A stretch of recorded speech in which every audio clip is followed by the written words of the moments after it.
ورسوله الذي أرسل رسوله بالحق بشيرا ونذيرا وداعيا إلى الله بإذنه وسراجا منيرا فقد قال الله تعالى في كلامه المجيد والفرقان الحميد জবান খুলে সকলে পড়েন আউযু বিল্লাহি মিনাশ শাইতানির রাজিম বিসমিল্লাহির রহমানির রহিম ইযা أصابتهم مصيبة قالوا إنا لله وإنا إليه راجعون إن الله وملائكته يصلون على النبي يا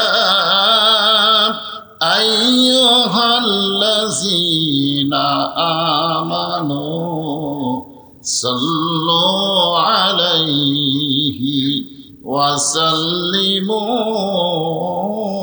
تسليما اللهم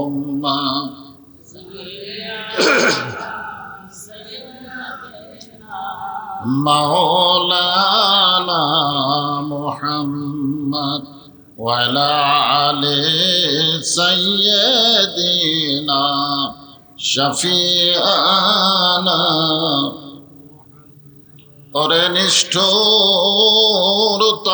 বাঁশি মারলে পাথর নবীর গায় তবু আমার দয়ার নবী তোদের জন্যে মুক্তি চায় আল্লাহুম্মা সাল্লি আলা مولانا محمد وعلى آل سيدنا شفيعنا مشرق حب محمد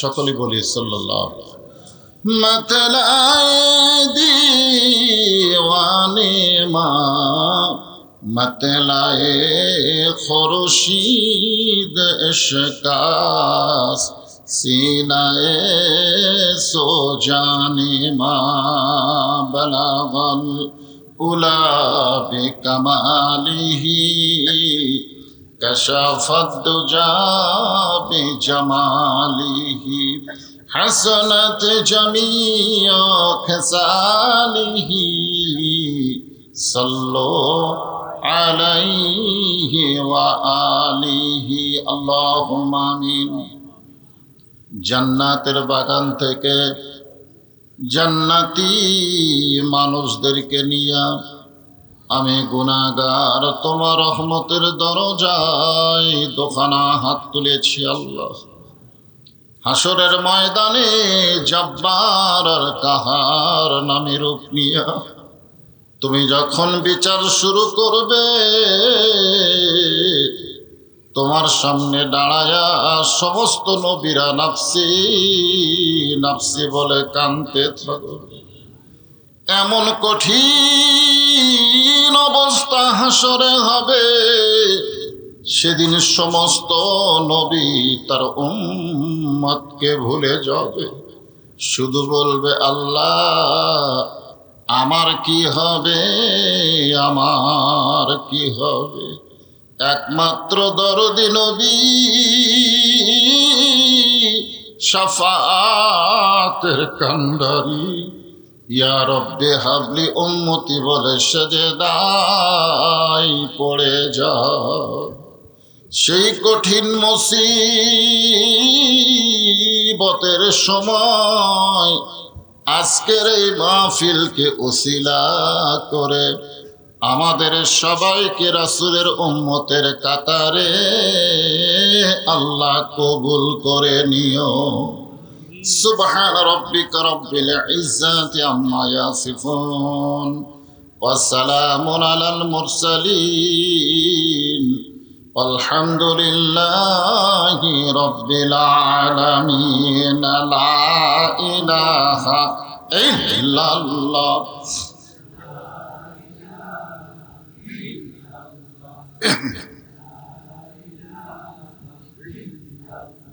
চাঁদ সূরুজার গ্রহ তারা আল্লাহ নামের পাগল পারা। চাঁদ সূরুজার গ্রহ তারা আল্লাহ নামের পাগল পারা। আমার আল্লাহ নামের এতই দয়া, আল্লাহ নামের এতই মায়া, লুকিয়ে রাখছেন হে আল্লাহ জোরে লা ইলাহা ইল্লাল্লাহ। সর্বশ্রেষ্ঠ জিকির আফজালুল জিকির লা ইলাহা। আমাদের কোন আপত্তি আছে? আল্লাহ রাসূল বলেছেন কোন ব্যক্তি সারা জীবন যদি পাপ করে, সারা জীবন, মৃত্যুর সময় এই যে জিকির করতেছেন, এই কলেমা জিকির করতে করতে কে যদি মারা যায়, শুধু কলেমার জিকির জবানে জারি থাকার কারণে আল্লাহ তার জীবনের সব গুনাহ মাফ করে দেন। তাহলে সেই জিকিরের কত দাম! অলসতা করলে হবে? জবান করে মহব্বতে লা ইলাহা ইল্লাল্লাহ, লা ইলাহা। যার দিলে আছে আমার আল্লাহর ভয়, যার মনে আছে আল্লাহর ভয়, আল্লাহ আল্লাহ সব সময়। আহার নিদেরা ভালো লাগে না, এই দুনিয়া ভালো লাগে না, ভালো লাগে শুধু আল্লাহ লা ইলাহা ইল্লাল্লাহ, লা ইলাহা ইল্লাল্লাহু মুহাম্মাদুর রাসূলুল্লাহ। সকলেই কেউ বাদ থাকলে হবে না। রাসূলের মহব্বতে জবান করে বলুন সাল্লাল্লাহু আলাইহি ওয়াসাল্লাম। আপনারা হয়তো বলবেন হুজুর আসতে বললে হবে না, আসতে বললে হবে। এই যে জিকির করলেন লা ইলাহা ইল্লাল্লাহ, এটা মনে মনে বললেও কোনো সমস্যা নেই, কারণ জিকিরের মালিককে আল্লাহ আমার মনের খবরও জানে। আল্লাহু আলিমুন বিজাতিস সুদূর। আমি মুখে প্রকাশ করিনি, মনে মনে কল্পনা করেছি, এইটা জানে কে? কিন্তু আমরা যে সাল্লাল্লাহু আলাইহি সাল্লাম বললাম, এটার মালিক কে? পাইকারি হারে সবগুলো আল্লাহ দিলে হবে? হ্যাঁ, দরুদের মালিক হচ্ছে মুহাম্মাদুর রাসূলুল্লাহ সাল্লাল্লাহু আলাইহি সাল্লাম। আপনারা বলেন তো, আমরা যদি মনে মনে দরুদ পড়ি, আমাদের মনের খবর কি রাসূল জানে? জানে? এখানে সামিয়ানা নাই, কিন্তু আসমান আছে, আছে না নাই? একটা জায়গা থেকে শুরু করে আসমান পর্যন্ত অসংখ্য ফেরেশতা আল্লাহ তাআলা এখানে পাঠায় দিছে। সামিয়ানা থাকলে আমরা কিন্তু বলতাম সামিয়ানার উপর থেকে, ঠিক কিনা? কোন সামিয়ানায় নাই। এখন কার উপর থেকে? না না না, জমিনের উপর না। আপনাদের তো ফেরেশতারা একদম সম্মান করে একটা নির্ধারিত জায়গা থেকে আসমান পর্যন্ত তারা দাঁড়িয়ে আছে। এই সমস্ত ফেরেশতার মধ্যে একদল ফেরেশতাকে বলা হয় মালায়েকাতুস সায়রা। এরা কোনো সময় এক জায়গায় থাকে না, খালি দৌড়াদৌড়ি করে। আপনি যখনই দরুদ পড়বেন, আপনার মুখের দরুদ শেষ হওয়ার সঙ্গে সঙ্গে ওই ফেরেশতারা দরুদগুলো নিয়ে রাসূলের রওজা মোবারকে পৌঁছে দিবে। বলবে, ইয়া রাসূলুল্লাহ, এই গ্রামের নাম কি? চরিয়া। চরিয়া মধ্যপাড়া। সরাসরি শুধু চরিয়া। চরিয়া মাহফিল থেকে, বাংলাদেশের চরিয়া মাহফিল থেকে আপনার প্রতি দরুদ শরীফ পড়লো, আপনি এই দরুদগুলো জমা নেন। এখান থেকে একটা জিনিস প্রমাণ হয়ে গেল, আমাদের নবী কিন্তু রওজা মোবারকে মরে নাই। মরে থাকলে ফেরেশতারা কেমনে যাবে? ধরে কারণ ঠিক কিনা? এই মাস রবিউল আউয়াল মাস, ঠিক কিনা বলেন? আমরা অবশ্যই রাসূলকে নিয়েও কিছু আলোচনা শোনার দরকার আছে না নাই? ধরে কেন আছে না? তাহলে সর্বসাকুল্যে আমরা কি বলবো? আমাদের নবী মরা নবী না জেতা নবী? হ্যাঁ হ্যাঁ, অনেকে বলে রাসূল মরে গেছে। আমার আপনার সামনে মরা শব্দ বলা সহজ, কিন্তু রাসূলের শান এবং মান এইটা খেয়াল করা দরকার আছে না নাই? দরকার আছে না? রাসূলের শানে বলা যাবে না যে রাসূল মরে গেছে, বলা যাবে না। যাবে? যাবে না, কারণ শান। রাসূল বিদায় নিয়েছে এটা বলতে হবে। আমাদের রাসূল বিদায় নিয়েছেন, কিন্তু মারা গেছেন। মরা যাওয়া মানে ফুরে যাওয়া, ধরে কোন কথা ঠিক কিনা? তো ব্যাপারটা হলো, আমরা দরুদ শরীফ জবান খুলে বলবো, ফেরেশতারা শুনবে, রাসূলের কাছে পৌঁছায় দিবে। যতবার পড়বেন সাল্লাল্লাহু আলাইহি সাল্লাম, ততবার ফেরেশতারা আপনার নামে নামে রাসূলের রওজা মোবারকে পৌঁছায় দিবে। আপনি হয়তো মদিনায় যাবার পারেন নাই, কিন্তু আপনার দরুদগুলো মদিনায় যাক, এটা আপনারা চান না? আলহামদুলিল্লাহ।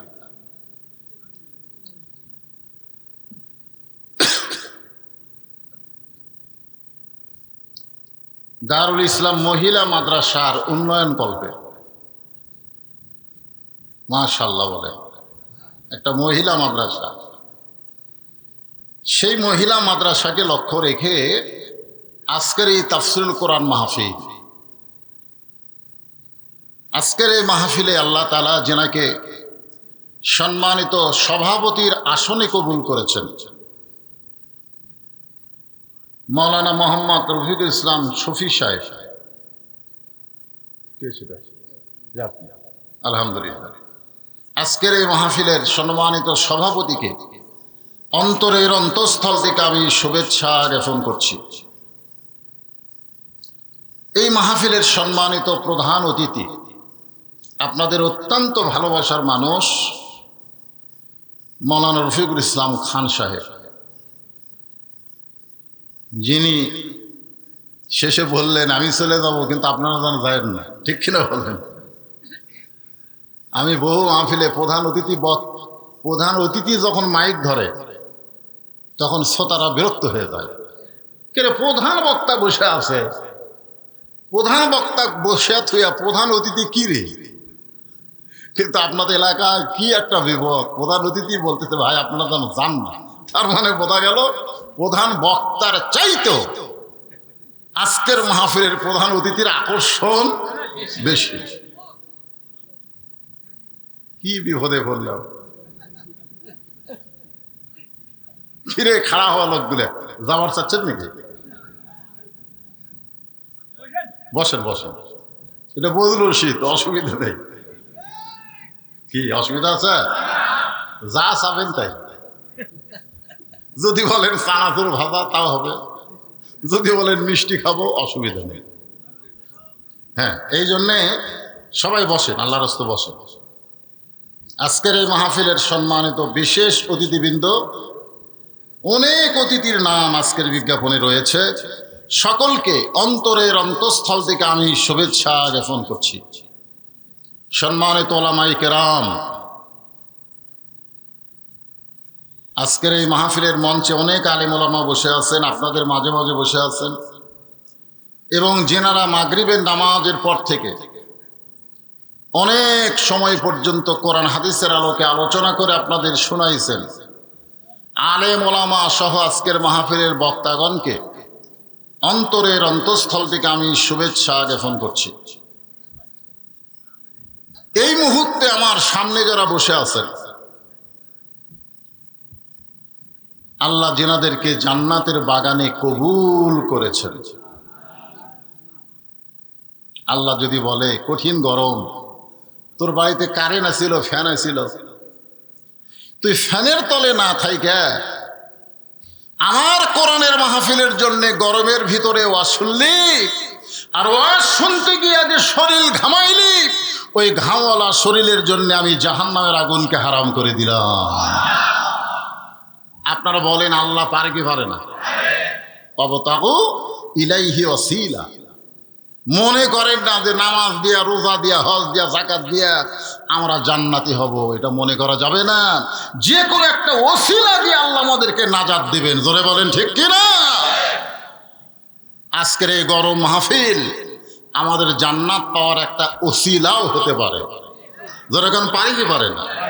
তাই এদিক সেদিক মন না দিয়ে আমি যতটুকু সময় আলোচনা করব একটু মনোযোগ দিয়ে কথাগুলো শুনবেন। মনে করেন না যে হুজুর লম্বা সময় ওয়াজ করবেন। লম্বা সময় ওয়াজ করার আর বয়স আছে নাকি? এখন সেই বয়স আছে? আরে তাই বলে একেবারে কমও না, কিন্তু লম্বা না, মোটামুটি আপনাদের সহনীয় পর্যায়ে আলোচনা হবে। আমার সামনে যারা বসে আছেন, আমি আমার অন্তরের অন্তঃস্থল থেকে আপনাদের সবাইকে শুভেচ্ছা জ্ঞাপন করছি। সম্মানিত মা বোনেরা, পর্দার অন্তরালে বসে বসে যারা আলোচনা শুনতেছেন, তাদেরকে শ্রদ্ধা জ্ঞাপন করে এই মুহূর্তে আমি জানতে চাচ্ছি আপনারা সকলে কেমন আছেন?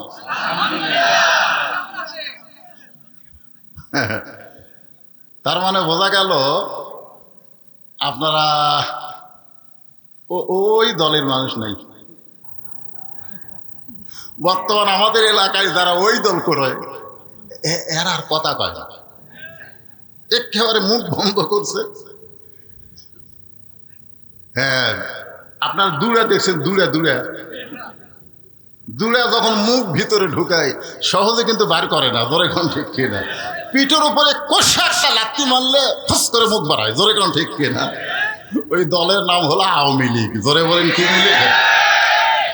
আপনার ওই দলের লোক নাই বলেই তো বললেন আলহামদুলিল্লাহ। যদি থাকতেন ভাই, বর্তমানে আলহামদুলিল্লাহ বলার আর সুযোগ,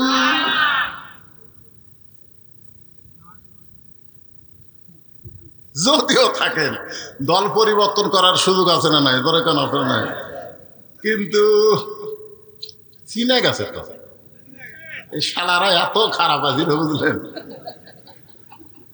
সিনা টান করে ঘুরেছে, রংবাজি, সন্ত্রাসী, চাঁদাবাজি করার কারণে জনগণ এদেরকে চিনা ফেলে দিচ্ছে। আল্লাহ তাআলা আমাদেরকে শারীরিক সুস্থতা দান করে মানসিক প্রশান্তির জন্য এই জান্নাতের বাগানে কবুল করেছেন। এ কারণে খুশি না বেজার? তাহলে খুশি হলে আরেকবার বলি আলহামদুলিল্লাহ। আমাদেরকে আল্লাহ তাআলা ভাগ্য গুণে এমন একজন জাতির পিতা দান করেছেন। আল্লাহ কোরআনে বলেন, মিল্লাতা আবিকুম ইব্রাহিম ওয়া সাম্মাকুমুল মুসলিমিন। খুশি না বেজার? হ্যাঁ, যিনি আমাদের নাম রেখেছে মুসলমান। জন্মসূত্রে আমরা মুসলমানের ঘরে জন্ম নিয়ে আজকের এই মুসলমান হিসেবে পরিচয় দেওয়ার পারতেছি, এ কারণে কি কম খুশি? তাহলে বলি আলহামদুলিল্লাহ। আল্লাহ তাআলা শুধু মুসলমানের ঘরে কবুল করে নাই, আমাদেরকে বিশ্ব নবী, ধরিকন কি নবী? যখন বলবো আমার নেতা তোমার নেতা, সকলে বলবেন বিশ্ব নবী মোস্তফা। আমার নেতা তোমার নেতা বিশ্ব নবীর চরিত্র ফুলের চাইতেও কওয়া লাগবে। হ্যাঁ, যেই বলো বিশ্ব নবীর চরিত্র, আপনার ফুলের চাইতেও পবিত্র। বিশ্ব নবীর চরিত্র, আমরা সেই নবীর উম্মত, যেই নবী, এই যে আমাদের রফিল ইসলাম খান ভাই বললো সাইয়েদে না, আমাদের নেতা। নেতা তোমরা যেই নেতার পিছনে ঘুর ঘুর করছে, 1 মিনিটের মধ্যে 37 বার আপা আপা করে, তোমাকে বিপদে ফেলা দিয়ে পুলে গেছে। তোর কথা ঠিক না? আর আমাদের নেতা লাইলাতুল মেরাজে জান্নাতের ভিতরে ঢুকেছেন। ফেরেশতা জিবরাইল বললেন, ইয়া রাসূলুল্লাহ, আপনি যদি ইচ্ছা করেন তাহলে জান্নাত থেকে বের না হলে আল্লাহ আপনাকে বার করে দিবার পারবে না। কারণ আল্লাহ কোরআনে বলেছেন, সালামুন আলাইকুম তিবতুম ফাদখুলুহা খালিদিন।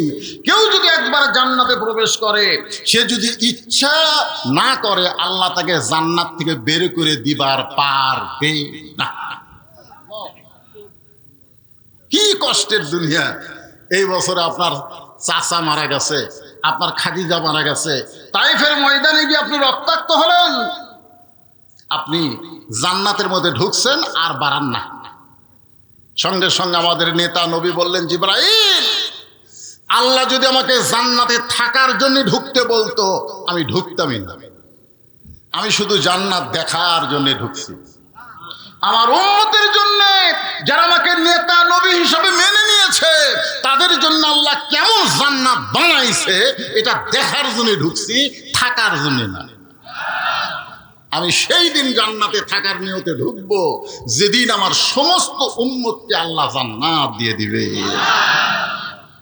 তো যেই নেতা জান্নাতে যাও আমাদের কথা বলে নেয়, আমরা সেই নেতা বাদ দিয়ে এলে পাইনসে নেতা।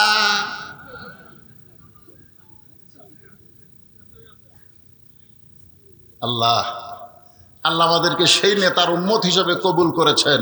খুশি না বেজার? তাহলে জবান খুলে আর একবার বলি আলহামদুলিল্লাহ।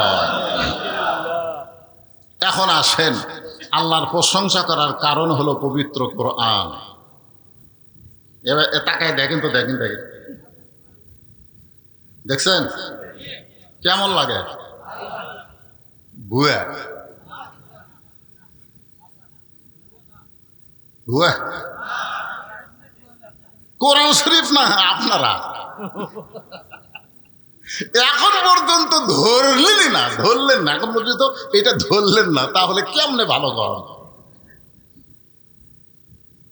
ও তালের মাথা।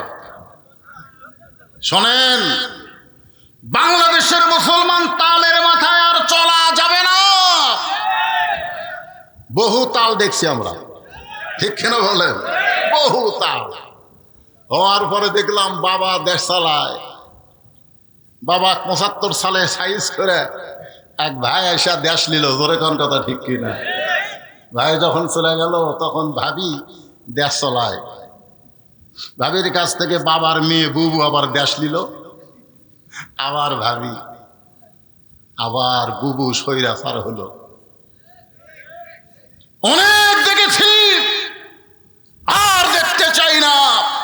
এখন দেখতে চাই আল্লাহর কোরআনের বাংলাদেশ। জোরে বলেন কথা ঠিক কিনা?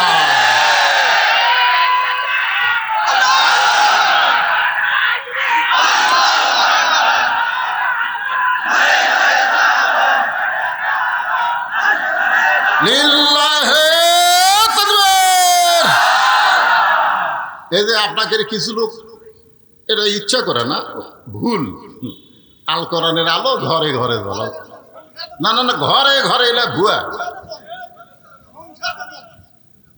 ভুয়া ভুয়া। ঘরে ঘরে কি একদম সংসদে ওয়াসা কোম্পানি একটা ট্যাঙ্কি বানাচ্ছে, ট্যাঙ্কি। সেই ট্যাঙ্কির গাঁত লেখা আছে 2 কোটি লিটার।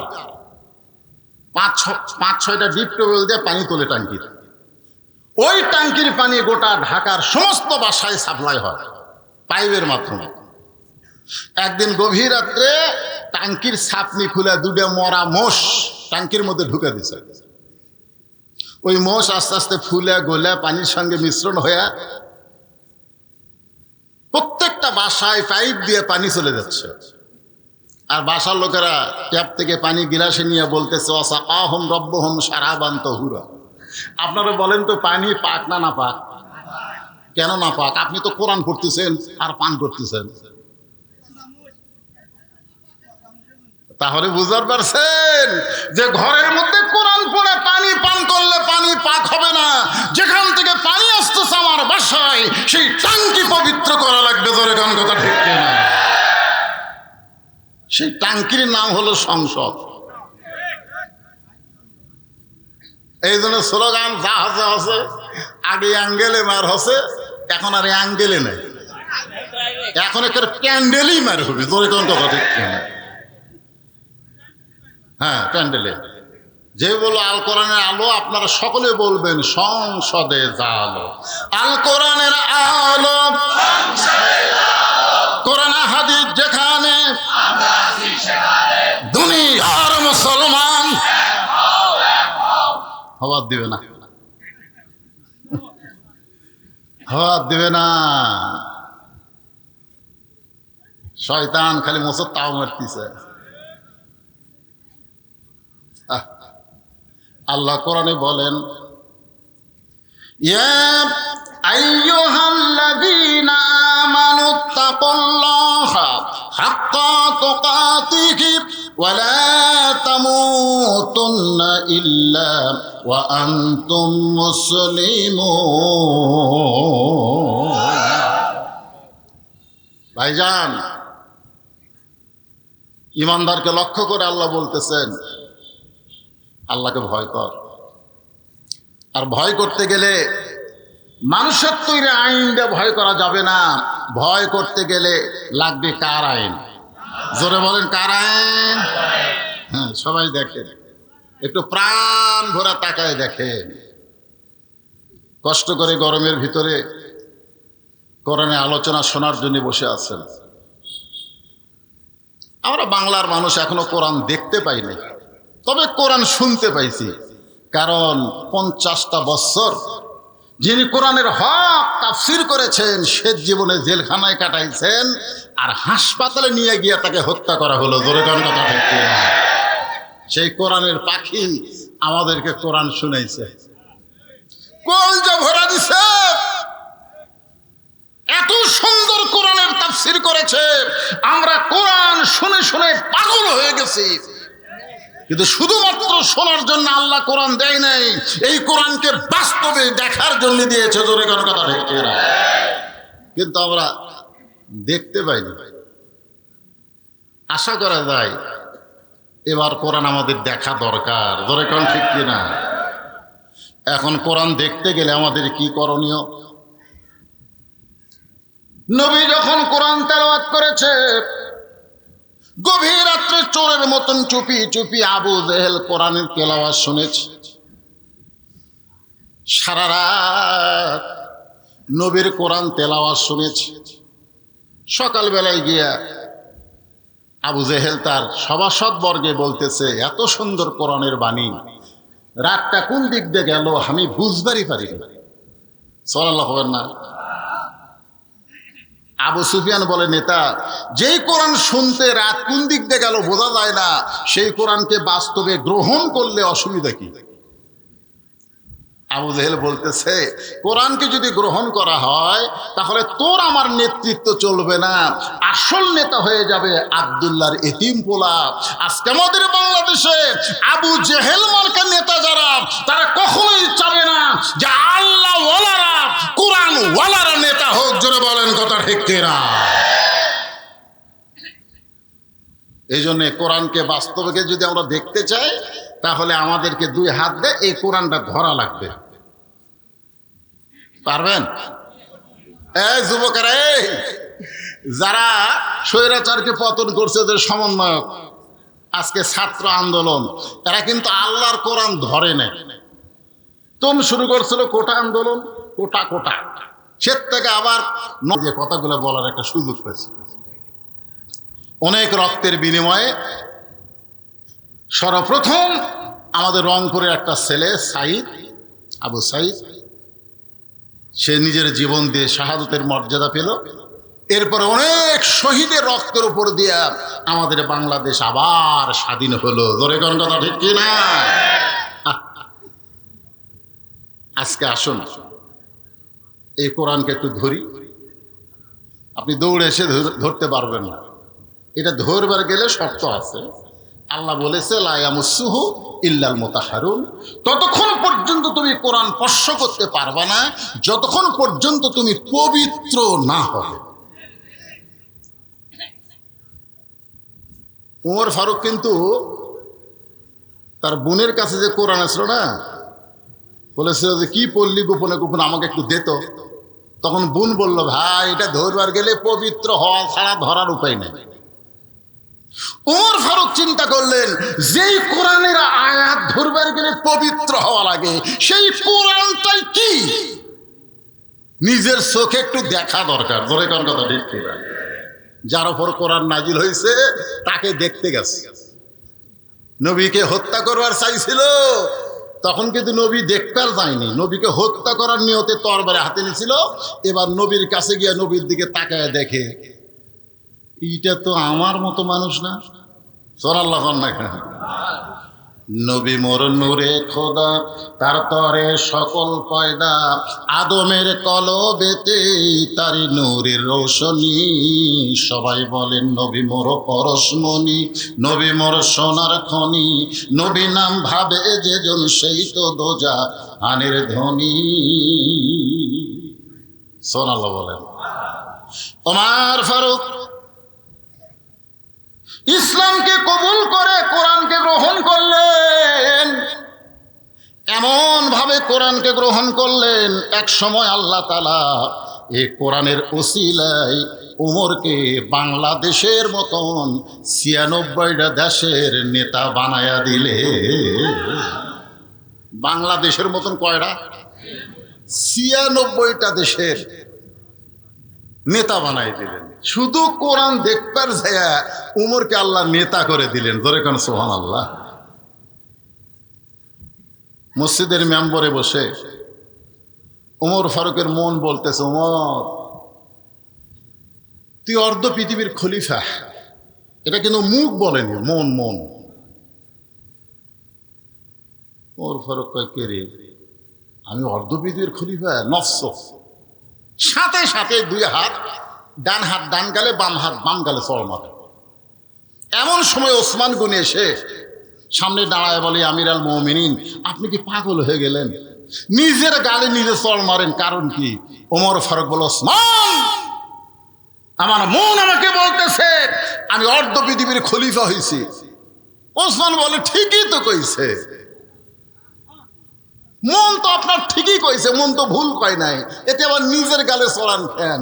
ওমর ফারুক বলে, ওসমান, আজকে মন বলতেছে অর্ধ পৃথিবীর খলিফা, কিন্তু আমার ঈমান বলতেছে আমার অতীতের খবর কি। ওসমান গনি বলে, আমির আল মুমিনিন, আপনার অতীতের কি খবর? ওমর ফারুক বলে, আমি একটা রাখাল ছিলাম, খালার বাড়িতে রাখালি করতাম।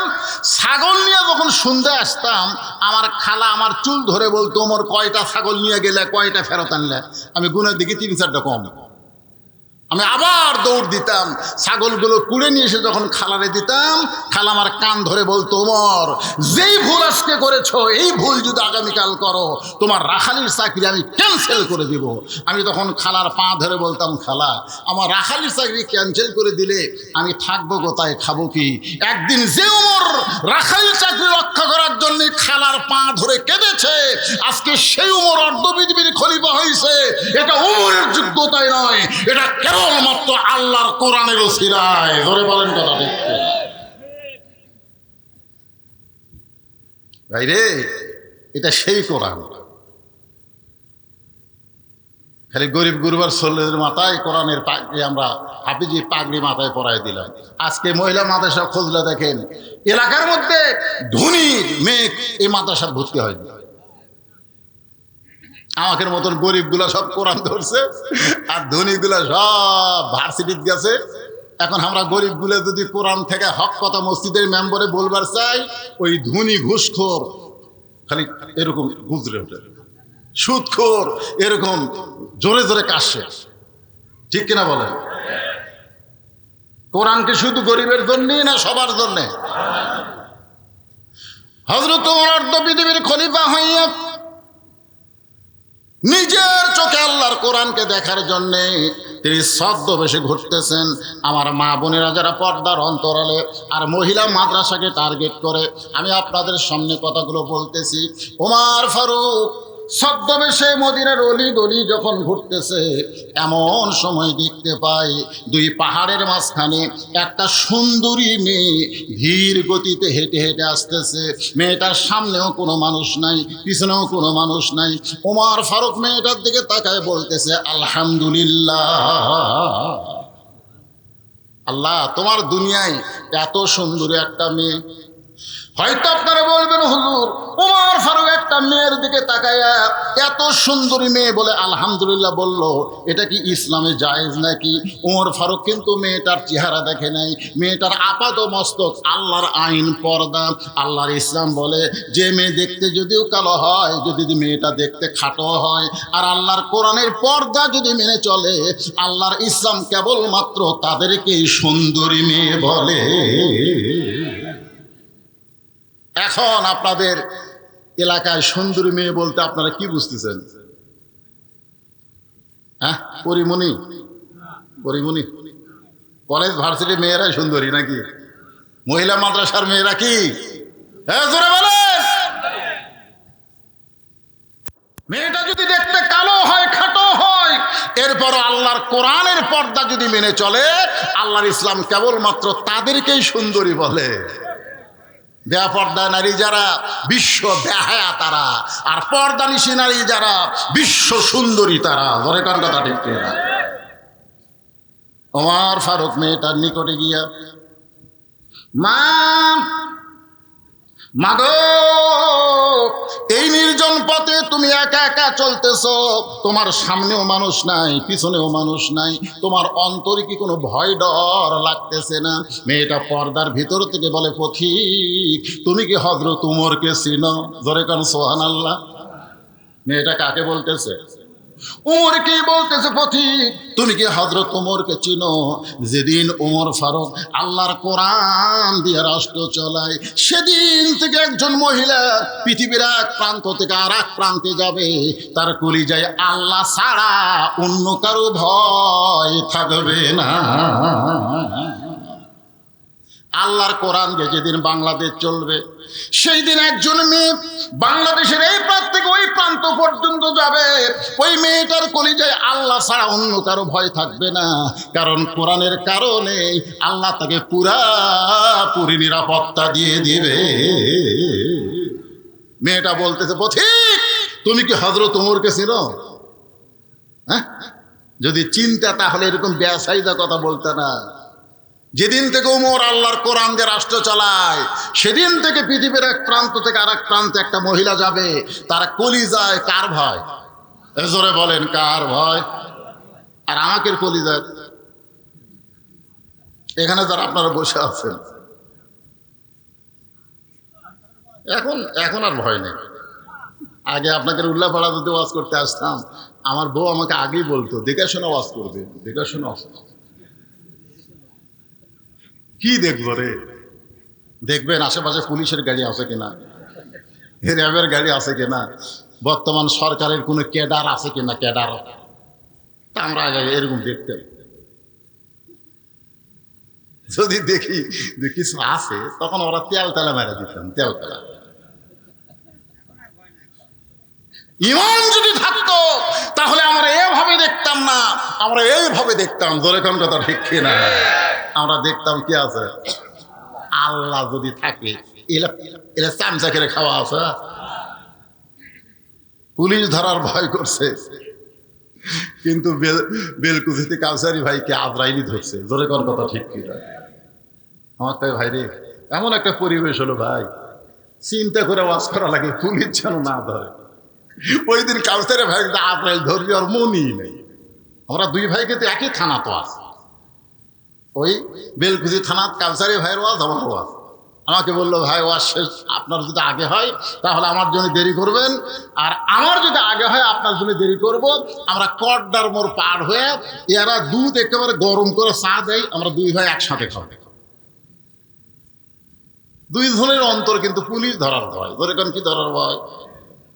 ওয়াজ শেষ করার পরে আমি চিন্তা করলাম কাউসের ভাইকে কল দে, ও তো কল দিচ্ছে না, তার মানে ওয়াজ শেষ হয়নি। আমি যখন কল করলাম, ওর সাথী ধরে বলতেছে, হুজুর কিছুক্ষণ আগে কাউসারি সাহেব এনায়েতপুর হাসপাতালে মারা গেছে।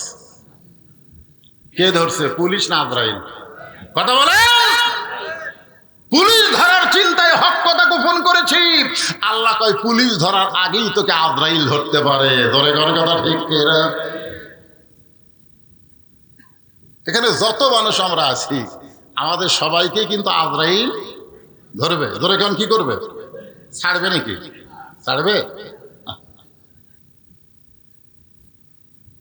মিশে মায়াই বন্দি থাইকা করলাম কত খেলা, পশ্চিমে তাকিয়া দেখো তোমার জীবনের ডুইবা গেছে বেলা। ওমান চোখের পানি বের করে বললেন, মা তোমার অন্তরে শুধুমাত্র আল্লাহর ভয়, কোরআনের আইন চলার কারণে, কিন্তু তুমি যেভাবে চলতেছ আমার মনে হয় তোমার ভিতরে কোনো দুঃখ লুকে আছে, কারণ তোমার চলাটা অত্যন্ত ধীর গতির। বলো তো মেয়ে, তোমার ভিতরে কোনো দুঃখ আছে নাকি? মেয়েটা বলে, পথিক রে, আমি আসলেই একজন দুঃখী নারী। আজকে 6 দিন হলে হযরত ওমরকে খুঁজে বেড়াই। আমি আসলেই একজন দুঃখী নারী, আজকে 6 দিন হলে আমি হযরত ওমরকে খুঁজতেছি।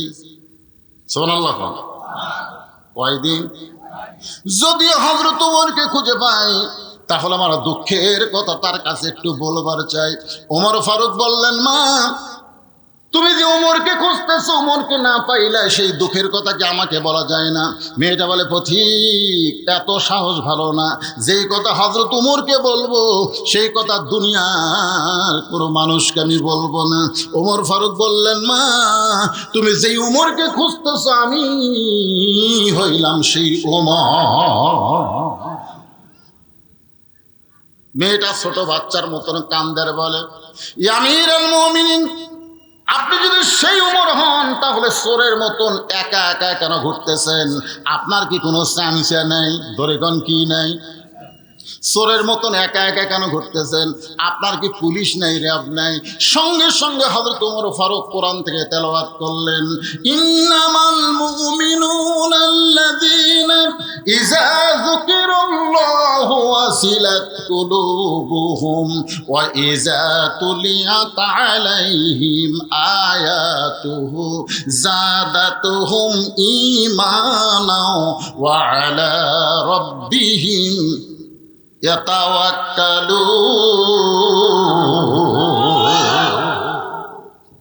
আল্লাহর কোরআনটা কি নিজের চোখে একটু দেখে। ওমর ফারুক বললেন, মা যেদিন থেকে কোরআন দিয়ে রাষ্ট্র চালায় সেদিন থেকে আমার ঈমান আমাকে বলে দিয়েছে দুনিয়ার কোনো পুলিশ লাগবে না, স্বয়ং আল্লাহ তাআলাই আমাকে হেফাজত করবে।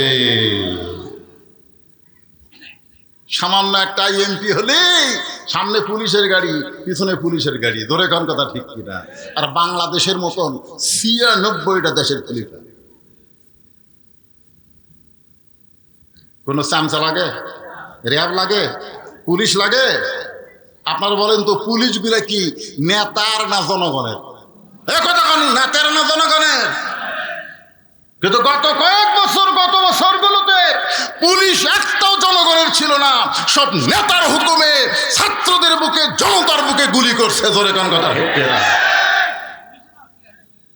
একটা পুলিশও জনতার ছিল না, সব নেতার। এই রে নেতা আসতেছে, যত বড় নেতা তত বেশি পুলিশ। আর এই হুন্ডালারা চামচেরা, আপনি দেখবেন যেই নেতার পিছনে বেশি চামচা ওই নেতা তত মারে, মারুক তত টাকা মারে। জোরে কোন কথা ঠিক কিনা? হ্যাঁ, দেখবেন যার পিছনে বেশি চামচা ঘুরে বুঝবেন ওই নেতা মারে বেশি। ওমর ফারুক চোখের পানি বের করে বললেন, মা এখন বলো কি দুঃখ তোমার মনে, যেই দুঃখ নিয়ে তুমি 6 দিন হলে আমাকে খুঁজতেছ। মেয়েটা বলতেছে, আমির আল মুমিনিন, আমার জীবনের সবচাইতে বড় দুঃখ হলো আমি 6 বছর বয়সে ঈমান গ্রহণ করেছি। আপনারা যারা আমার সামনে বসে আছেন ওয়াজ শোনার পরে মনে হবে আমরা মুসলমান ঠিকই, কিন্তু আমাদের ঈমান নাই। ধরে কোন কি নাই? আজকে দেখেন তো ঈমান আছে কিনা একটু খেয়াল করে দেখেন। মেয়েটা বলতেছে 6 বছর বয়সে আমি ঈমান গ্রহণ করছি। আপনারা কি আমার কথা বুঝতে পারতেছেন? ঈমানের কলে পা পড়া আর ঈমান গ্রহণ করা দুইটা কিন্তু এক না। কারণ যুদ্ধের সময় আমার এলাকার অনেক হিন্দুরা কলমা পড়ছে, আরবি করে দেখলি বলতো লা ইলাহা ইল্লাল্লাহ, লা ইলাহা ইল্লাল্লাহ, লা ইলাহা ইল্লাল্লাহ। তারমিরা বলতো বিলকুল ঠিক হয়। এক হিন্দু চাচা আমাকে বলতেছে, হুজুর মুসলমানের কলমার দাম আছে। তা আমি কইলাম, আপনি হিন্দু হইয়া মুসলমানের কলমার দাম কেমনে বুঝলেন? যুদ্ধের সময় বুঝেছি। এই কলমা যতক্ষণ মুখত ছিল ততক্ষণ পাকিস্তানে আর্মি আমাকে গুলি করে। আমি বললাম, দাদা কলমা শুধু মুখে রাখার কারণে আর্মির গুলি থেকে আপনি বাইসে গেছেন। এই কলমা যদি কলিজার মধ্যে জায়গা দিবার পারেন তাহলে জাহান্নামের আগুন থেকে আল্লাহ আপনাকে বাঁচাইয়া দিবে। এখন আপনারা বলেন, ঈমানটা খালি মুখে রাখবেন না ভিতরে ঢুকাবেন? হ্যাঁ, আচ্ছা, ঈমান ভিতরে ঢুকলে তার চরিত্র কেমন হবে? একটা দৃষ্টান্ত দিব। উকিল এসে বলতেছে, উকিল আপনার তো ফাঁসির রায় হয়েই গেছে, যে কোনো সময় আপনার ফাঁসি হবে। এই ফাঁসি থেকে যদি বাঁচবার চান তাহলে রাষ্ট্রপতির কাছে একটা দরখাস্ত লেখেন। রাষ্ট্রপতি যদি দয়া করে আপনাকে মাফ করে দেয় তাহলে আপনার ফাঁসি আর কার্যকর হবে না। এই কথা কে বলতেছে? উকিল বলতেছে। তখন আসামি মুচকি মুচকি হাসে। উকিল বলে, হাসেন কেন? বলে, হাসার কারণ হলো তোমার কথা শোনা।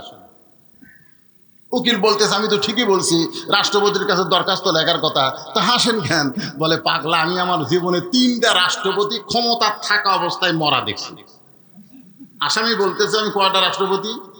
3টা রাষ্ট্রপতি ক্ষমতার থাকা অবস্থায় মরা দেখছি। একটা হলো বঙ্গবন্ধু শেখ মুজিবুর রহমান, একটা জিয়াউর রহমান, একটা জিল্লুর রহমান। যারা ক্ষমতা থাকতে নিজেরাই মরে যায় তাদের কাছে বাঁচার দরখাস্ত কোনো ঈমানদার লিখবে? তাসদিক বিল জানান, কলিজার মধ্যে। উকিল বলতেছে, তাহলে আপনার ফাঁসি হবে। আসামি মুসকে মুসকে হাসে। উকিল বলে, হাসেন কেন?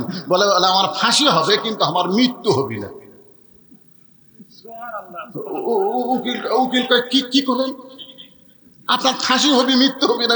না, আল্লাহর কোরআন তার দলিল। আল্লাহ কোরআনে বলেন, ওয়ালা তাকুলু লিমান ইয়াকতালু ফি সাবিলিল্লাহি আমওয়াতুন বাল আহইয়াউ ওয়ালাকিন লা তাশউরুন। জল্লাদ শাহজাহান বলেছে, জামাত ইসলামের যত নেতাকে ফাঁসির মঞ্চে নিয়ে যাওয়া হয়েছে, একজন নেতার চোখে পানি দেখি নাই, বরং সবার মনে আনন্দ, সবার মনে আনন্দ। কারণ ফাঁসির দড়ি বরণ করতেছে, জান্নাতের দরজা আল্লাহ তাদের জন্য খুলে ধরেছে। কি মনে করতেছেন? ফাঁসি হবে কিন্তু মৃত্যু? এ কথা কার? আল্লাহর কোরআন যারা দেখেছে এই বিশ্বাস তাদের কলিজায়। কোরআনের দল করবেন, আপনি মরে যাবেন, আল্লাহর রাসূল বলতেছে মান সাআলাল্লাহু তাআলা আশ-শাহাদাতা বিসিদকিন বাল্লাগাহুল্লাহু মানাজিরাশ শুহাদা ওয়া মাতা আলা ফিরাশিহি রাওয়াহুল বুখারী কিতাবুল মাগাজি। জোরে কোন সুবহানাল্লাহ। এই কোরআনের বিজয়ের আন্দোলন যারা করে বাংলার জমিনে, এই আন্দোলন করতে গিয়ে জেল খাটে, জুলুমের শিকার হয়, যদি ওই লোকটা নিজের বিছনায় মৃত্যুবরণ করে, আল্লাহ রাসূল বলেছে হাসরের ময়দানে আল্লাহ তাকে ইসলামে আন্দোলন করার কারণে, কোরআন বিজয়ের আন্দোলন করার কারণে আল্লাহ হাসরের ময়দানে তাকে শহীদদের কাতারে দাঁড় করায়া দেবে।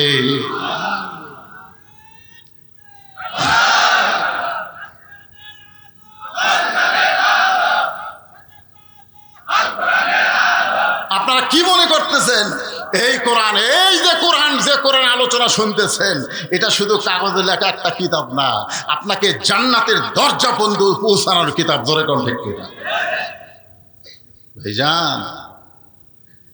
এই যে মহিলা মাদ্রাসা, আমি এখানে ঢোকার পরই চিন্তা করলাম এলাকার মানুষ এত চালাক, রাবেয়া বশির বানাচ্ছে। জোরে কোন ঠিক কিনা? একটা পর্দানিশী, একটা মহিলা মাদ্রাসায় যে মেয়ে তৈরি হবে সে হবে পর্দানিশী, সে মেয়ে হবে উম্মুল খায়ের ফাতেমা। উম্মুল খায়ের ফাতেমার পেট থেকে যে সন্তান হবে তার নাম হবে আব্দুল কাদের জিলানী। কথা কন না কেন? মাদ্রাসায় ভর্তি হয়েছে 4 বছরে, ওস্তাদ কয় আব্দুল কাদের, এখন কায়দা হাতে দিয়ে কয় আমার সঙ্গে বল আলিফ। আব্দুল কাদের কয় লাম মিম যালিকাল কিতাবুল লা রাইবা ফিহি হুদাল লিল মুত্তাকিন আল্লাযীনা ইউমিনুনা বিল গায়বি ওয়া ইউকিমুনাস সালাত ওয়া মিম্মা রাযাকনাহুম ইউনফিকুন। ওস্তাদ মারছে দৌ। কে রে এতদিন ধরে আমি আলিফ বা তা সা কই, আর এক আলিফ প্রতি লাম কয় শুরু করছে, তার মানে এই তো মানুষের বাচ্চা না, এই দিন পেতির হইবে। ওস্তাদই ভয়ের ঠেলা দৌড়। অন্য ছাত্র শিক্ষক বলে হুজুর দৌড়ান খেন, জীবনে যেটা দেখিনি আজকে সেটা শুনতেছি। সবাই ঘিরে ধরছে, 4 বছরের বাচ্চা আব্দুল কাদের খালি ধুকতেছে। ফজিলাত কুলুবুহুম। যারা কোরআন পড়ে, আপনি মেয়ে মাদ্রাসায় আসেন বা ছেলে মাদ্রাসায় যান, দেখবেন ওদের মধ্যে একটা ভোঁক আছে না নাই? জোরে কেন আছে না? একজন ওস্তাদ গিয়ে কোরআন শরীফ এরকম নিয়ে মেলে ধরছে, আব্দুল কাদের পড়তেছে আয়াতের পর আয়াত, ওস্তাদ দেখতেছে। যেই মাত্র 18 পারা কোরআন তেলাওয়াত শেষ, আব্দুল কাদের অটোমেটিক ব্রেক। আর কেন পারে না? ওস্তাদ বলে জানবার যদি চাও তাহলে আব্দুল কাদেরের মায়ের কাছে যাও। কেউ বলেনি যে বাপের কাছে যাও,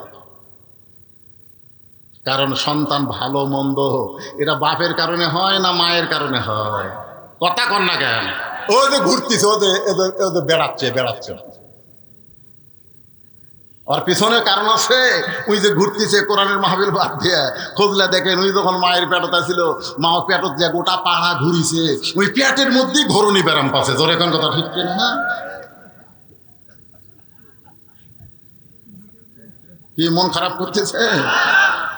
কারণ সন্তান ভালো না মন্দ এটা যাচাই করবার গেলে মায়ের কাছে যাইতে হবে, বাবার কাছে যাওয়ার কোনো দরকার নাই।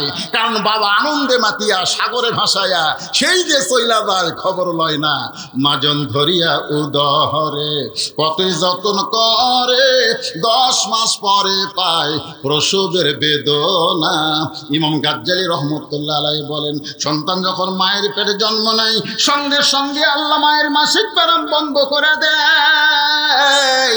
প্রতি মাসে 3 দিন 5 দিন 7 দিন যে একটা ব্যারাম হতো, রক্ত বের হতো, নামাজ পড়া যাইতো না, রোজা করা যাইতো না, বাচ্চা আসার সঙ্গে সঙ্গে ওই ব্যারামটা আল্লাহ বন্ধ করে দেয়। বন্ধ করে দেওয়ার কারণ হলো ওই সন্তান পেটে আসার পর মার যেন কোনো ইবাদত নষ্ট না হয়। কারণ মায়ের ইবাদত শুধু মায়ের না, মায়ের ইবাদতে আল্লাহ সন্তানকেও বড় করে দেয়। সন্তান যখন পেটে বাচ্চা নিয়ে রুকুর থেকে সেজদা যায়, ওই বাচ্চা পেটের মধ্যে একটা চাপ খায়। ফেরেশতারা বলে মাবুদ তোমার বান্দি রুকুর থেকে সেজদা গেল, পেটের মধ্যে বাচ্চা দিয়ে চাপা কষ্ট পাইলো। আল্লাহ বলে ফেরেশতা সাক্ষী থাক, যেই মা পেটে নিয়ে বাচ্চা নিয়ে নামাজ পড়ে, ও মা শুধু নিজে নামাজ পড়ে না, পেটের বাচ্চাকে ও নামাজি বানায়া দিল। পেটে বাচ্চা নিয়ে মা রোজা রাখে, শাশুড়ি বলে, ও মা, এবার পেটে বাচ্চা আছে, এবার রোজা রাখো না, কারণ রোজা রাখলে বাচ্চা যদি শুকে যায়। বেটার বউ বলে, শাশুড়ি আপনি তাহলে আমাকে লিখে দেন, আমি আর 1 বছর বাঁচবো, লিখে দেন। শাশুড়ি বলে, এটা কি লিখে দেওয়া যায়? তাহলে আপনি কেমনে বলেন আমার পেটের বাচ্চা শুকে যাক, কিন্তু আল্লাহর হুকুম রোজা আমি বাদ দেব না। আল্লাহ কয়, বান্দি তুই রোজা থাকলি, তোর পেটের বাচ্চাকেও রোজার ট্রেনিং দিলি। ধরে কেন সুবহানাল্লাহ। কারণ মাও খায় না, বাচ্চারও খাওয়া হয় না। যেই মা পেটে বাচ্চা নিয়ে রোজা রাখছে, ওই মায়ের বেটা, ওই মায়ের সন্তান কোনোদিন বেরোজাদার হতে পারে? আজকে যেই শালা রোজা থাকে না, খুঁজলে দেখবেন ওই যখন পেটে ছিল ওর মাও থাকে না।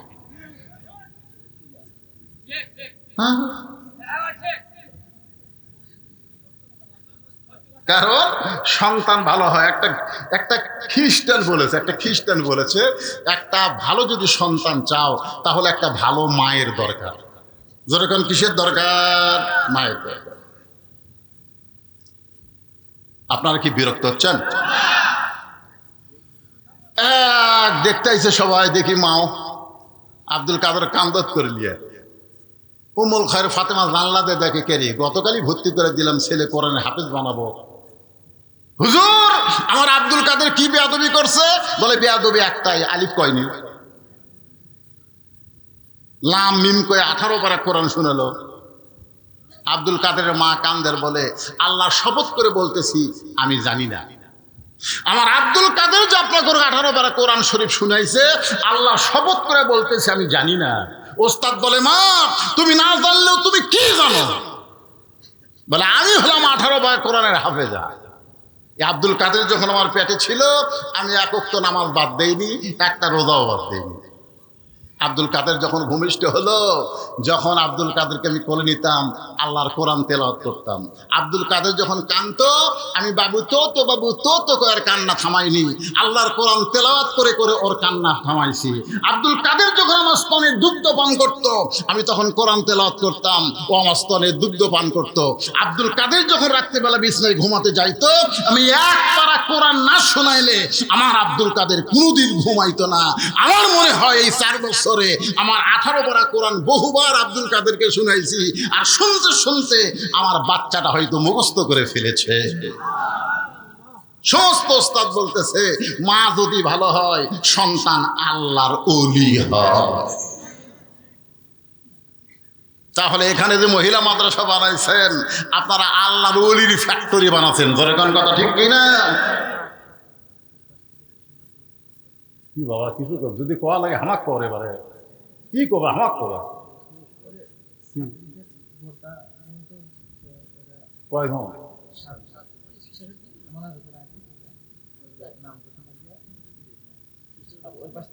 বোরকা কি জন্য দিচ্ছে? হাফেজ। লিল্লাহি তাকবীর। 7 জন মা, ছোট্ট বাচ্চারা 7 জন মহিলা কই, আমরা কই, মা কই, আর খালাই কই, কোরআনের হাফেজা হয়ে গেছে। কি কথা, 7 জন, আলহামদুলিল্লাহ। তাদেরকে বোরকা দেওয়া হবে। ছেলে হলে এখানে মাথার পাগড়ি ঘুরে দিতাম, কিন্তু এরা মেয়ে তো, এই জন্য এদেরকে বোরকা দেওয়া হবে। আমি ওয়াজের শেষের দিকে দিয়ে দেবো ইনশাল্লাহ। ওই হবে এখানে নিবে, এটাকে এখনই দিবেন না? আপনার ওই মুনাজাতের আগে আপনার মাধ্যমে। এই মাদ্রাসার জন্য কোনো টাকা টুকার দরকার নেই। হ্যাঁ, উন্নয়ন করবে। তো আমি সেই কথা তো বুঝাতে চাচ্ছি যে এই যে আল্লাহর ওলিগের ফ্যাক্টরি মহিলা মাদ্রাসা, এই ফ্যাক্টরি এখানে কিয়ামত পর্যন্ত জারি থাক। আপনারা কি চান? কারা কারা চান? আল্লাহ হাত দেখেন তো দেখি। লিল্লাহি তাকবীর।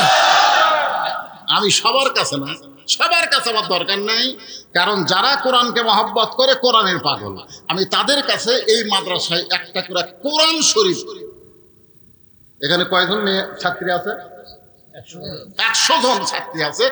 100টা কোরআন শরীফ, এক কোরআন শরীফ মাত্র 500 টাকা। কোরআনকে যারা ভালোবাসেন, এতক্ষণ ধরে কোরআনের ওয়াজ শুনতেছেন, আরো 1 ঘন্টা করব, আপনারা শুনবেন। মাত্র 500 টাকা আপনি দিবেন, একটা কোরআন শরীফ দান করার সওয়াব আল্লাহ আপনার আমল নামায় দিয়ে দিবে। সুবহানাল্লাহ জোরে কর। আর সুবহানাল্লাহ কর না কেন?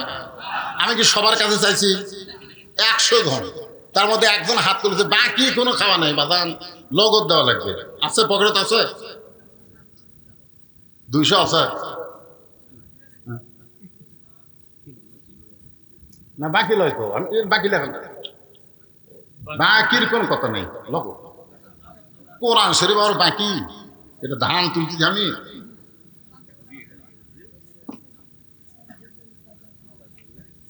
কোরআন শরীফ তো চাই না আমি, কোরআন শরীফ বাবদ কথা আপনারা বুঝলেন না নাকি? কোরআন শরীফ বাবদ 500 টাকা, 500 টাকা দিবেন, একটা কোরআন শরীফ দান করার সওয়াব আল্লাহ আপনাদের আমল নামায় দিয়ে দিবে। লিল্লাহি তাকবীর। 100টা কোরআন শরীফের মধ্যে এক নম্বর পাওয়া গেছে, আলহামদুলিল্লাহ। আল্লাহ তোমার একজন পাগল একটা কোরআন বাবদ 500, আর একজন কোরআন শরীফ বাবদ 500 টাকা দান করছে। আল্লাহ দানকে কবুল করেন। 100টা কোরআনের মধ্যে 2টা পাওয়া গেল। আমরা সবাই কোরআনকে ভালোবাসি, কোরআনের মিছিল করলাম। পকেটে টাকা থাকলে দাবি আছে, না থাকলে দাবি নাই। আর একজন কোরআন বাবদ 500 টাকা দান করছে। আল্লাহ 3টা হয়ে গেছে। আমার মা বোনেরা, পর্দার অন্তরে যারা ওয়াজ শুনতেছে, রে ছেলেরা, এরা ওটা শুরু করলো কেন? না, যারা কোরআন শরীফ দিবেন তারা খালি উঠবেন। 2 মিনিট কালেকশন, 2 মিনিট, সারা রাত না। আর একজন একটা কোরআন শরীফ বাবদ 500 টাকা দান করেছে। আল্লাহ দানকে কবুল করেন।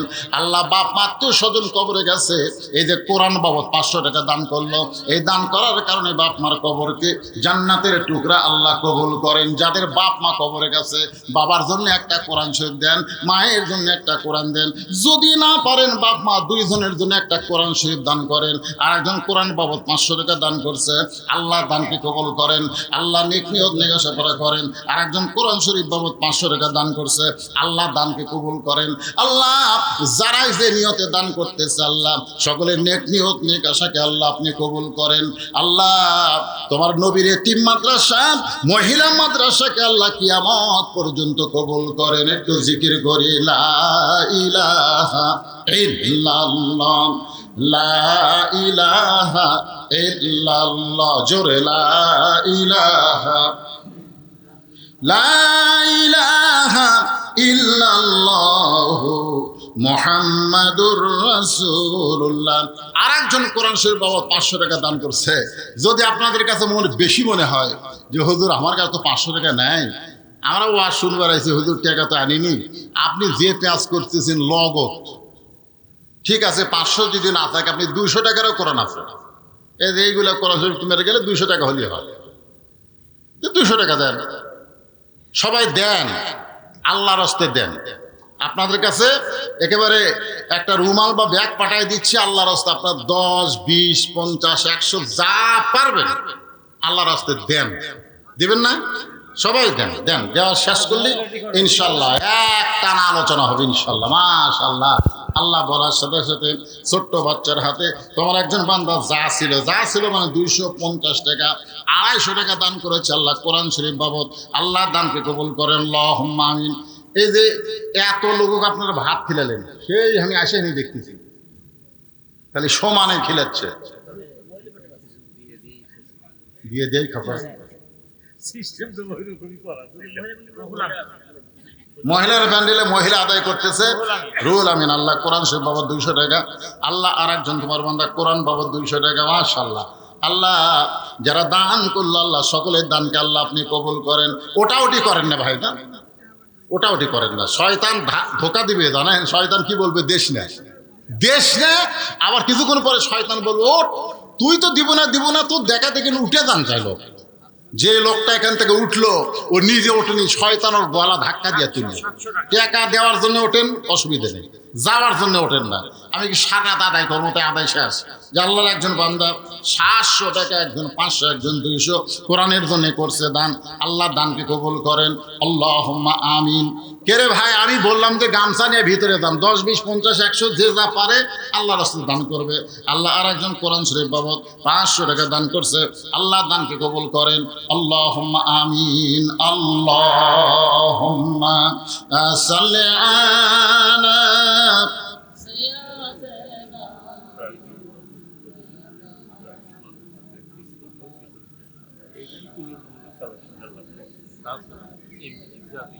মাওলানা। আবার আমার কানে বলে দিচ্ছে, হুজুর এটা তো প্রাইভেট মাদ্রাসা, কি বিপদ রে, তাই তো ওঠে গেলে। ঠিক আছে, যাক আলহামদুলিল্লাহ। আপনারা প্রাইভেট হোক আর সরকারি হোক, যাই হোক, কোরআনের নিয়তে তো আপনারা দিচ্ছেন। আল্লাহ নিয়ত দেখবে। আল্লাহ কি দেখবে? নিয়ত দেখবে। মাদ্রাসার ঘরই ঠিক মতো হয়নি। এই মাদ্রাসার ঘর করার জন্য আপনি প্রাইমারি কন, হাই স্কুল কন, এগুলো সরকারি খরচে 5 তলা হচ্ছে, ঠিক কিরকম 3 তলা 4 তলা, নিজস্ব জায়গায় হয় না। এই নিয়তে আপনারা দেন ভাই, দান দেখা যাবে না। এই দান হবে আপনাদের এই জান্নাতে সাফি হাবিবুল্লাহ। আল্লাহ রাসূল বলেছে দানকারী আল্লাহর দোস্ত। ধরে কোন সুবহানাল্লাহ। হ্যাঁ, সবাই বসেন, আমি আবার আলোচনা করতেছি। আর আপনারা ওই বোরকাগুলো নিয়ে আসেন, বোরকাগুলো নিয়ে আসেন। আর যাদেরকে বোরকা দেওয়া হবে সে অভিভাবক বাবাদেরকে এখানে নিয়ে আসেন। আমরা দেখব কার সন্তান মেয়ে কোরআনের হাফেজা হলো, সে কেমন ভাগ্যবান বাবা। একজন কোরআনের হাফেজ নিজে জান্নাতে একাই যাবে না, তার বংশের ভিতর থেকে 10 জন যাদের উপর আল্লাহ জাহান্নাম ওয়াজিব করেছে, এইরকম জাহান্নামী মানুষদেরকে সুপারিশ করে ঈমান থাকলে এই হাফেজ জান্নাতে নিয়ে যাবে। জোরে কোন সুবহানাল্লাহ। এই জন্য যে 60 জনকে জাহান্নাম কয়টা? 7টা। এখানে 7টা হাফেজ হয়েছে মাশাআল্লাহ। 60 জনকে আমরা দেখব যাদেরকে বোরকা দেওয়া হবে তাদের অভিভাবকের হাতে। কি আধা মণ ধান এবং 100 টাকা দান করছে। আল্লাহ ইমদাদুলের দানকে আল্লাহ আপনি কবুল করেন, আল্লাহুম্মা আমিন। প্রাইভেট মাদ্রাসা যখন বেশি চাপ দিয়ে আমি আদায় করব না, আদায় প্রায় শেষের দিকে। হ্যাঁ লেখেন এখানে, হ্যাঁ এমদাদুল, এমদাদুল।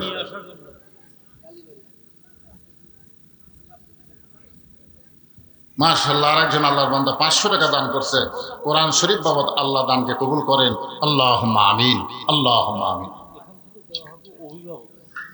তাহলে কোন জায়গায় গিয়ে আপনাদের রাখছি? মেয়েটা বলতেছে আমিরুল মুমিনিন 6 বছর বয়সে আমি ঈমানকে গ্রহণ করেছি। আপনাদের মনে আছে না? নাই? নাই। কারণ ঈমানের কলেমা পড়া আর ঈমানকে গ্রহণ করা দুইটা কিন্তু এক না। বর্তমানে বাংলাদেশে আমরা ঈমানের কলেমা পড়েছি কিন্তু ঈমানকে গ্রহণ করে নাই। রাসূল বলেছেন ঈমানকে গ্রহণ করলে 3 ভাবে গ্রহণ করা লাগবে।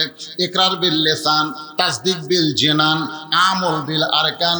এরই নাম হলো ঈমান।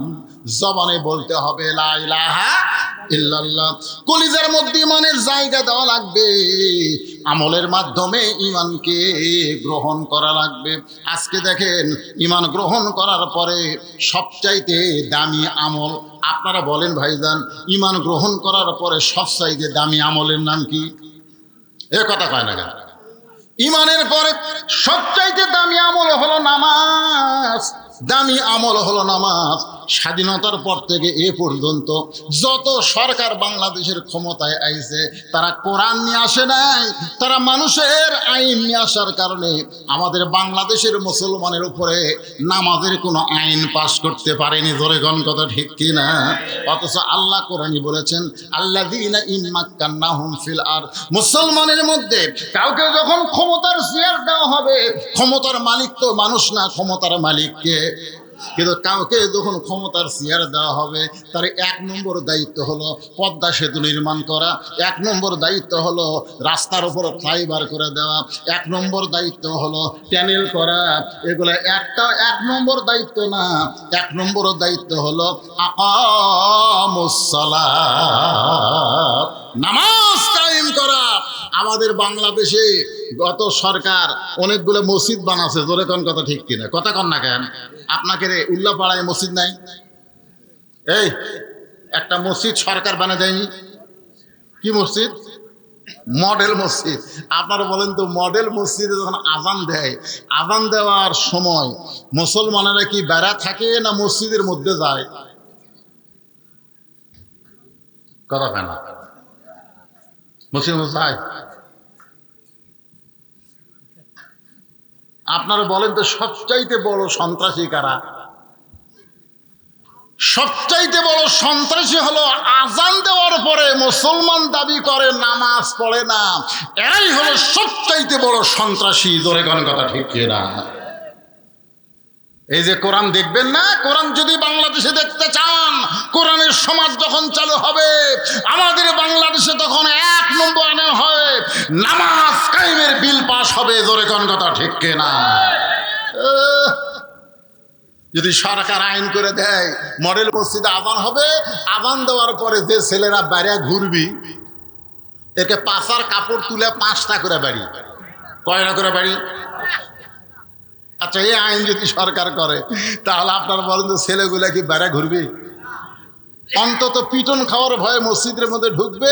যেই মসজিদের মধ্যে ঢুকবে আল্লাহ বলতেছে আল্লাহুম্মা আফতাহলি আবওয়াব রাহমাতিক, তুই যখন পিটন খাওয়ার ভয়ে আমার ঘর ঢুকলি আমি তোকে রহমতের কোলে উঠাইয়া নিলাম। আর আপনি যখন রহমতের কোলে উঠলেন তখন দায়িত্ব কি হলো? ইন্নাস সালাতা তানহানিল ফাহশাই ওয়াল মুনকার, একমাত্র নামাজই পারে মানুষকে যাবতীয় খারাপি থেকে বাঁচাই দিতে। আজকে বাংলাদেশে যারা টাকা পাচার করছে, যারা আজকে বাংলাদেশে হাজার হাজার কোটি টাকা বাংলাদেশ থেকে বিদেশে পাচার করছে, এই শালারা কি নামাজি? ফাওয়াইলুল লিল মুসাল্লিন, নামাজি হলেও ফাওয়াইলুল। বোঝেন না? বোঝেন? আপনাকে এলাকায় মসজিদ দোতলা আছে না নাই? এই কতক্ষণ আছে না নাই? আপনারা বলেন তো, সত্যি করে বলেন, দোতলা মসজিদ কি 5 ওয়াক্ত নামাজের জন্যে না জুম্মার নামাজের জন্যে?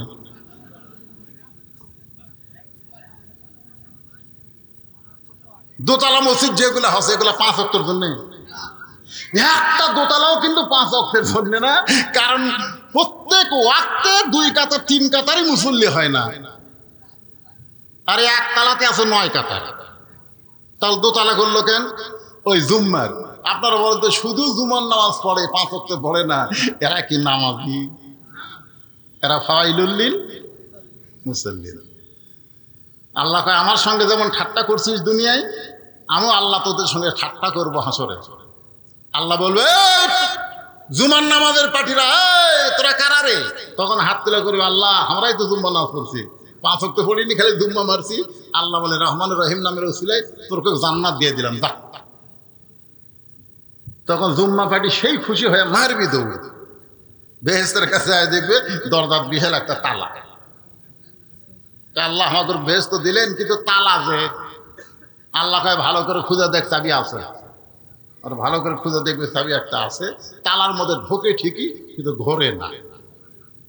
আল্লাহ চাবি তো পাইলাম, ঢুকালামও, কিন্তু ঘোরে না যে।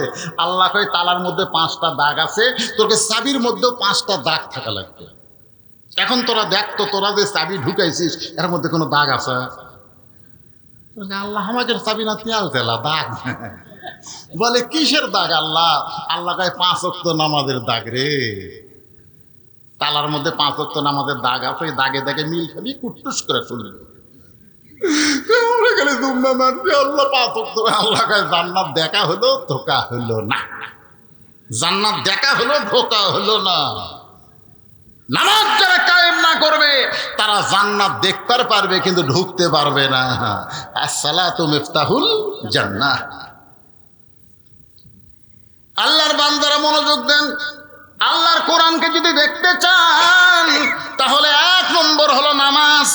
রাসূল বলেছেন লা সালাতা লা ঈমানা, যারা নামাজ নাই তার ঈমান নাই।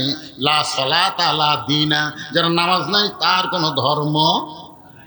এখন আপনারা বলেন, আমার সামনে বসে যারা আওয়াজ শুনতেছেন, কারা কারা ঈশার নামাজ পড়েননি?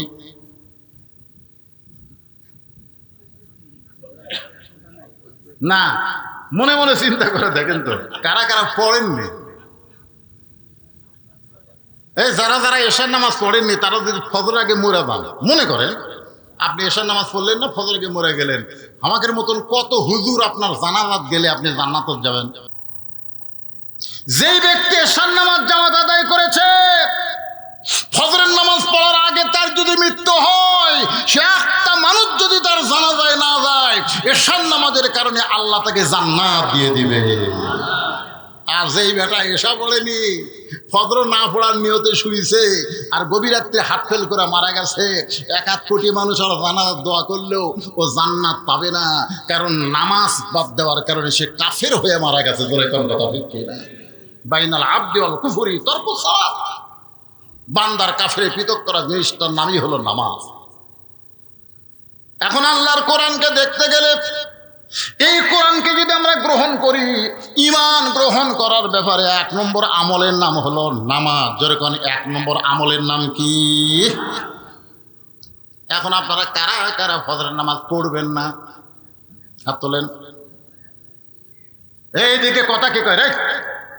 কারা কারা ফজরের নামাজ পড়বেন না? দিকে হাত তোলেন তো দেখি। তার মানে সবাই পড়বেন ইনশাআল্লাহ। আপনারা যদি সবাইও পড়েন তারপরে কোরআন দেখতে পাবেন না, কারণ সবাই পড়বেন আজকে হুজুরের কথা অনুযায়ী 1-8 বার, বারবার মসজিদে ঢুকতে পারবেন না। কারণ মসজিদ ঢুকতে গেলে নামাজ কায়েমের আন্দোলন, নামাজ কায়েমের বিধান আল্লাহর কোরআন দিয়ে বাংলার জমিনে চালু করতে হবে। ধরে কোন ঠিক। 2 নম্বর হলো যাকাত দেওয়া লাগবে। যার উপরে নামাজ ফরজ সে যদি সামর্থ্যবান মানুষ হয় তার উপর আল্লাহ যাকাত ফরজ করেছে 100 টাকায় 2.5 টাকা। জোরে বলেন কয় টাকা? এই মনোযোগ দিয়ে শোনেন, কয় টাকা? যদি কোরআন দিয়ে বাংলাদেশ চলে তাহলে গরিব মানুষ কোনো ধনীর বাড়িতে যাওয়া লাগবে না, বরং ধনী মানুষরাই গরিবদের বাড়িতে ঘুরবে।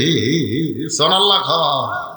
যেদিন আল্লাহর কোরআনকে বাংলাদেশে দেখবেন সেদিন একটা গরিবও ধনীর বাড়িতে যাবে না। কারণ যাকাত দেওয়া লাগবে না চাওয়া লাগবে? এখন দেওয়া না চাওয়া? এখন বাংলাদেশে যাকাত চাই। চাচা আমাকে না যাকাত দিবেন চাচা? চাচা কয় আমার বহু লোক আছে ভাই। আমি দেখি চাচা ই কয় ভাই না দাও। আর কোরআন যখন চালু হবে 1 ব্যাগ টাকা নিয়ে ঘুরতেছে 7 দিন। যে দরজাতে যায় গরিব কয় আমার যাকাতের টাকার দরকার নেই, ইয়াকা নাবুদু ওয়া ইয়াকা নাস্তাইন। আমি যখন নাচ পড়ে আল্লাহর কাছে সাহায্য চাইছি, ভাই তোর যাকাতের টাকা আমার দরকার নেই। যার কাছে যাই তাই দরজা বন্ধ করে। 7 দিন ধরে 1 ব্যাগ টাকা নিয়ে ঘুরছে, একটা গরিবও দরজা খোলেন। আল্লাহ কয় আল্লাহ আমাকে তুমি গরিব করে দাও। এই যাকাতের টাকা নিয়ে মানুষের দরজায় দরজায় আর ঘুরবার পারতেছি না। আল্লাহ বিরক্ত হয়ে গেছে। কয়দিন? 7 দিন। মনের দুঃখে বরফের মধ্যে গেছে, যে দেখে একজন বস্তা পাতার দিয়ে শুয়ে আছে। দেখা গেল ভাবতেছে যাক আল্লাহ তুমি রহম করছো, একটা গরিব পাখি বারে। ওই এখন ওই বস্তা লাগ দেখে বুঝলে জোরে সালাম মারছে, আসসালামু আলাইকুম। বস্তাটা লাভ দেওয়া বলছে আলহামদুলিল্লাহ। দেখা গেল কেন সালাম দিলাম, ও আলাইকুম আসসালাম না কয় আলহামদুলিল্লাহ কেন? বলে 15 দিন হলে 1 বস্তা টাকা নিয়ে ঘুরতেছি ভাই, একটা গরিব নেই। তোকে দেখা গরিব মনে করে আল্লাহ শুকর আদায় করছি। আমি ঘুরি ব্যাগ নিয়ে, তুই ঘুরিস বস্তা নিয়ে, তাহলে গরিব গেল কোথায়?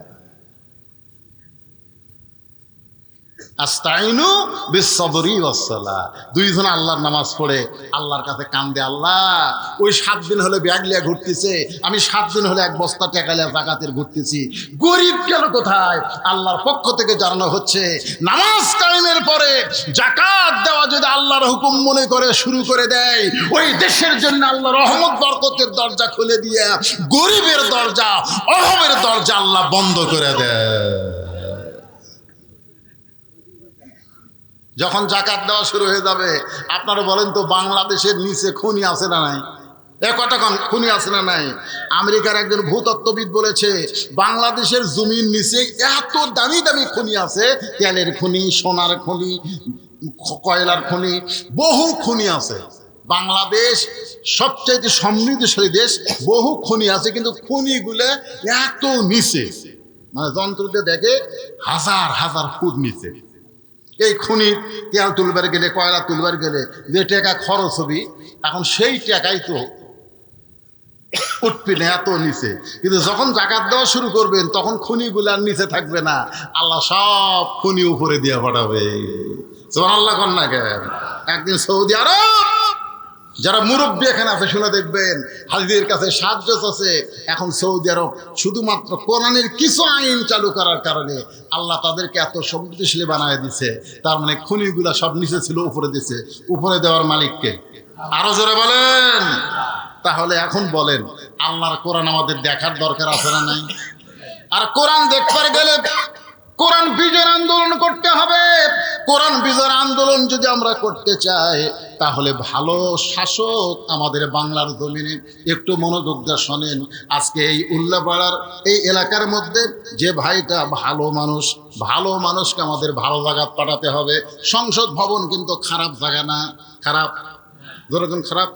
আমি একবার বলছিলাম যে ইউনিয়ন পরিষদের চেয়ারম্যান দাঁড়াবো, তা আমার পাশে একজন কয় নাউজুবিল্লাহ হুজুর, আপনি একজন আলেম মানুষ, চেয়ারম্যান হবেন কেন? আমি বললাম কেন? বলে ইউনিয়ন পরিষদ খারাপ, আপনি একজন ভালো মানুষের খারাপ জায়গায় যাবেন। আমি বললাম পাগলা, ইউনিয়ন পরিষদ খারাপ না রে, কিন্তু খারাপ মানুষকে আমরা পাঠানোর জন্য ওই ভালো জায়গায় খারাপ হয়ে গেছে। জোরে কোন কথা ঠিক কি না? তো এখন ভালো মানুষগুলো আমরা যদি কোরআন দিয়া ওই সংসদে 300 জন পাঠাবার পারি, তাহলে কোরআন আমরা বাংলার জমিনে দেখতে পাবো। আল্লাহ পাক আমাদের দেখার তৌফিক দান করুক, সকলে বলে আমিন। এই যে এগুলো কি